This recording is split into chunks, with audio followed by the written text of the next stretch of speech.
I'm joined now by Democratic Congresswoman Barbara Lee, the co-chair of the Congressional Pro-Choice Caucus. Congresswoman, thank you very much for being with us. Good morning.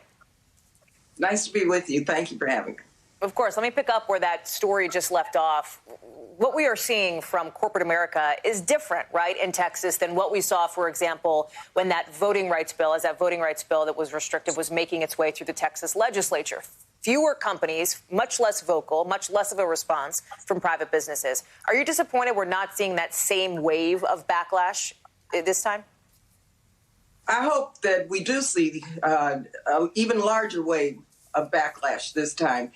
Voters have already said very clearly that they support a woman's full range of access to reproductive health services, including breast cancer screenings, including mammograms, including birth control, and including abortion care. The full range of reproductive health services is extremely important for women, for low-income women, women of color, our indigenous people, for people of color, for the LGBTQI community, for young people, rural people. It's extremely important, and so everyone should have access to their constitutional right to an abortion. And this is a fundamentally anti-democratic, anti-American bill, and we're going to do something in Congress very quickly. And I want to just applaud Congresswoman Judy Chu, who has the Women's Health Protection Act. We're going to pass that. The Speaker has made a commitment to that.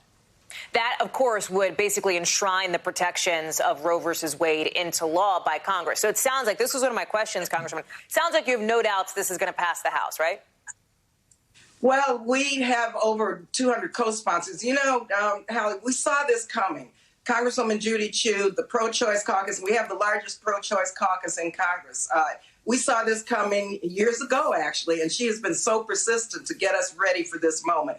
The Senate, of course, there are 47 co-sponsors, so, of course, we know that that's an uphill battle, but we're ready for it. We've been ready for it, and we intend to make sure that Roe versus Wade becomes the federal law in terms of just a woman's right to make her own decisions based upon her own desires to control her body. I mean, that's what this is about, a woman's personal decisions in terms of reproductive health care.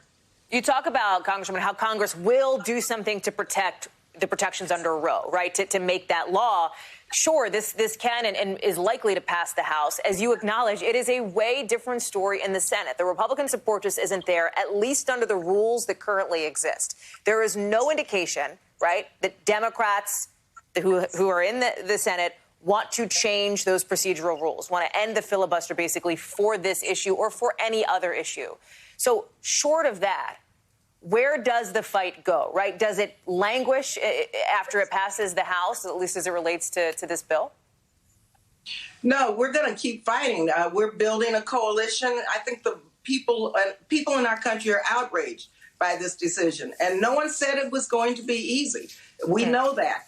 But we can't just let this go away. I mean, this is about life or death for many women. You know, Hallie, I remember the days of back alley abortions before Roe versus Wade. I mean, I was in the same predicament.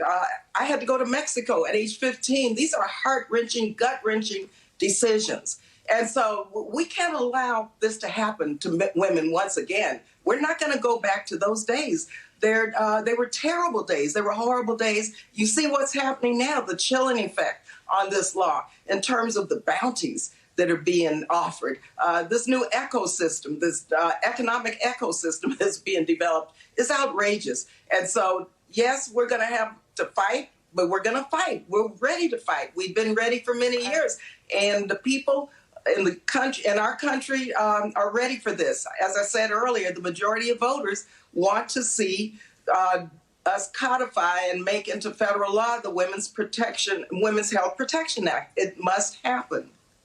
Congresswoman Barbara Lee, thank you very much for being with us on this holiday Monday. We'll be following the story, obviously, as it develops in the House. Appreciate your time. Coming up here on the show.